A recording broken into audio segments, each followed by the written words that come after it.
जय श्री राम दोस्तों, आइए जानते हैं कि ब्रह्मा जी ने अपने ही पुत्री सरस्वती से विवाह क्यों किया था।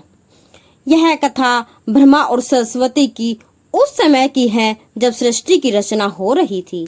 हिंदू धर्म के मुताबिक सृष्टि की रचना ब्रह्मा जी के द्वारा की गई और इस ब्रह्मांड के पालनकर्ता के रूप में हम भगवान विष्णु को जानते हैं। साथ ही भगवान शंकर को सृष्टि के संहारक के रूप में जानते हैं।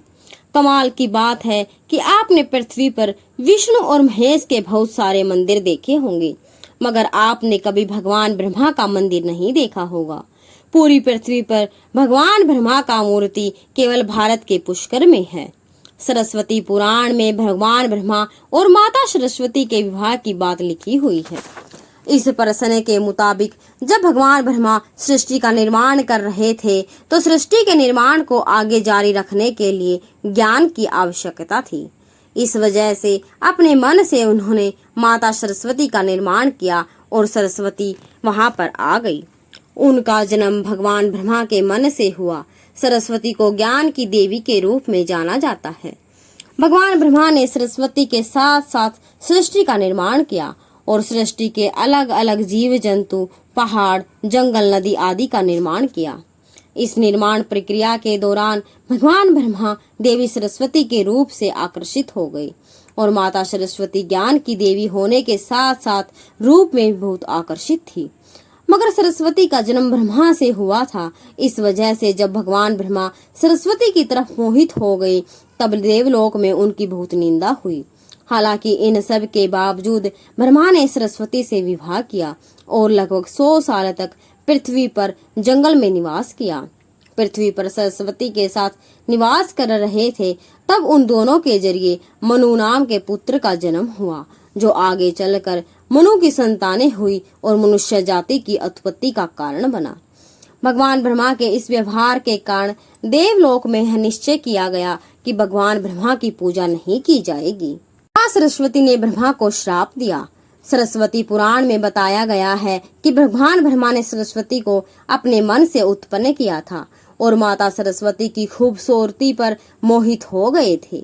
जब माता सरस्वती इस बात को समझ गई तब भगवान ब्रह्मा की नजर से बचने के लिए वह रूप बदलकर धरती पर आ गई, मगर ब्रह्मा की हार नहीं मानी और माता सरस्वती की खोज में निकल पड़े।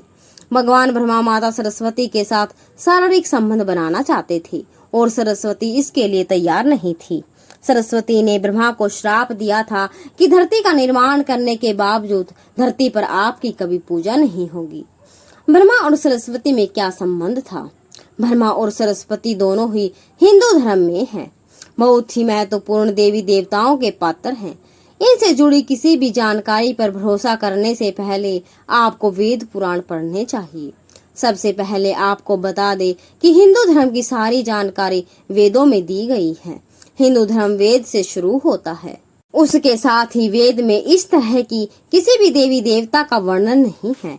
हम जितने भी देवी देवता के बारे में जानते हैं उन्हें केवल पुराणों में लिखा गया है।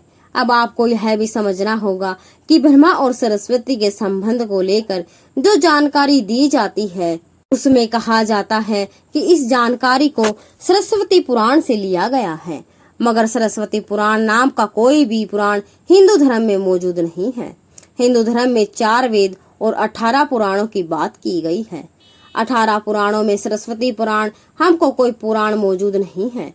कुछ बड़े पुराण को उप पुराण में विभाजित किया गया है, मगर उप पुराण में भी सरस्वती पुराण नाम से किसी भी पुराण का जिक्र नहीं है। कुछ जगह पर मत्स्य पुराण की बात की जाती है, मगर इस पुराण में भी आपको सरस्वती और ब्रह्मा के विवाह जैसी कोई जानकारी नहीं मिलेगी। ऐसे में सवाल उठता है कि ब्रह्मा और सरस्वती के बीच कौन सा संबंध है।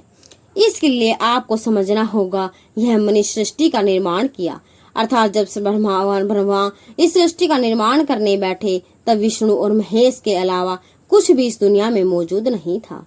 ऐसे में अगर उन्हें सृष्टि को आगे चलाने के लिए किसी भी पुरुष या स्त्री की आवश्यकता होगी तो उन्हें अपने मन से ही उनकी रचना करनी होगी।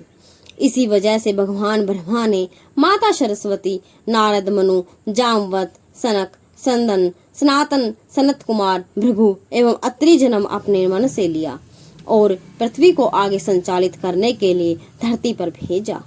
इस पृथ्वी पर ज्ञान के संतुलन को बनाए रखने के लिए उन्होंने माता सरस्वती को अपने साथ रखा और साथ रहने वाली स्त्री को पत्नी का दर्जा दे दिया गया। आइए जानते हैं कि सरस्वती ब्रह्मा की पत्नी है या बेटी। अगर ब्रह्मांड में मौजूद है इस चीज की रचना भगवान श्री ब्रह्मा ने की, तो बेटी हो या पत्नी, दोनों की रचना भगवान ब्रह्मा के द्वारा ही संभव थी। भगवान ब्रह्मा को अगर किसी के साथ विवाह करना था तो इसके लिए भी उन्हें किसी का निर्माण अपने मन से ही करना पड़ता और उनके मन से उत्पन्न होने के कारण उनका रिश्ता बेटी की तरह भी लगाया जाता है। हालांकि सृष्टि का निर्माण होने के बाद अलग अलग घटनाओं के कारण ब्रह्मा का विवाह 5 बार हुआ। इस वजह से उनकी कुल 5 पत्नी थी, जिनमें सरस्वती, सावित्री, गायत्री, शारदा और मेधा थी। ब्रह्मा जी की पूजा क्यों नहीं की जाती, आइए जानते हैं। इस पृथ्वी पर आपने अब अक्सर भगवान विष्णु और भगवान शंकर के मंदिर तो देखे होंगे, लेकिन आपने कभी भी भगवान ब्रह्मा के मंदिर को नहीं देखा होगा। आपको बता दें कि राजस्थान के पुष्कर में भगवान ब्रह्मा का एक मंदिर है। यह मंदिर 3 झीलों से घिरा हुआ है। प्रचलित कथा के मुताबिक सृष्टि का निर्माण करने के बाद वज्रनाश नाम के एक राक्षस थे, जिन्होंने धरती पर खूब उत्पाद मचाया था। जब इस राक्षस ने भगवान ब्रह्मा के साथ दुर्व्यवहार शुरू कर दिया, तब ब्रह्मा जी वज्रनाश का वध कर दिया और इस दौरान उनके कमल के 3 टुकड़े धरती पर आकर गिरे, जिससे बड़े बड़े झील बन गए। आज यह स्थान भारत के पुष्कर नाम के एक इलाके में है और उन 3 झीलों को व्याष्टा, मध्य और कनिष्ठ पुष्कर के नाम से जाना जाता है। इन झीलों के निर्माण के कारण वहां पर एक यज्ञ करवाने का निश्चय किया गया। इस यज्ञ में साक्षात भगवान ब्रह्मा बैठने आए थे, मगर एक यज्ञ पूजा पाठ में पति और पत्नी के साथ बैठना होता है। उस समय भगवान ब्रह्मा की पत्नी सावित्री थी, मगर उन्हें आने में काफी विलंब हो रहा था। बहुत देर इंतजार करने के बाद पूजा का मुहूर्त खत्म होने से बचने के लिए भगवान विष्णु ने एक सुझाव रखा कि ब्रह्मा जी की शादी इसी पूजा के दौरान कर दी जाए।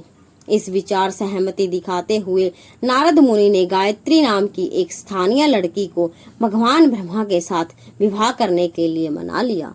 तब इन दोनों का विवाह हुआ और यज्ञ में भगवान ब्रह्मा गायत्री के साथ बैठकर पूजा को संपन्न किया। तभी माता सावित्री आ गई और वह पूरी गतिविधि पर खूब क्रोधित हुई।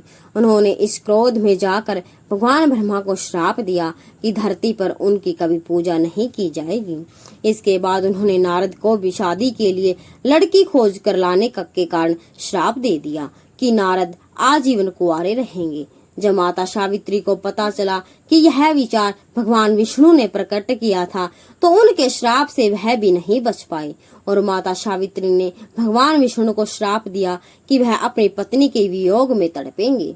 श्राप के कारण ही राम अवतार में भगवान विष्णु को माता सीता से बिछड़ने का दुख भोगना पड़ा था। इसके बाद जब माता सावित्री का क्रोध कुछ कम हुआ, तब उन्होंने भगवान ब्रह्मा पर दया दिखाते हुए कहा कि उनकी पूजा की धरती पर केवल एक जगह इस पुष्कर में ही होगी। इसके बाद भगवान ब्रह्मा के इस व्यवहार से आहत होकर पुष्कर के समीप रत्नागिरी नाम के पहाड़ पर चली गई और हमेशा के लिए तपस्या में लीन हो गई। आज भी रत्नागिरी पहाड़ पर माता सावित्री का मंदिर है और इसके ठीक नीचे 3 झील के बीच वास पुष्कर का एक ब्रह्मा मंदिर भी मौजूद है। इतिहासकारों के मुताबिक आचार्य शंकराचार्य के द्वारा सन 711 में यहाँ भगवान ब्रह्मा की मूर्ति की स्थापना की गई थी। उससे पहले यहाँ बिना मूर्ति की पूजा होती थी। तो दोस्तों, यह कहानी आपको कैसी लगी? अगर कहानी पसंद आए तो वीडियो को लाइक और चैनल को सब्सक्राइब जरूर करें। जय सिया राम, जय सिया राम।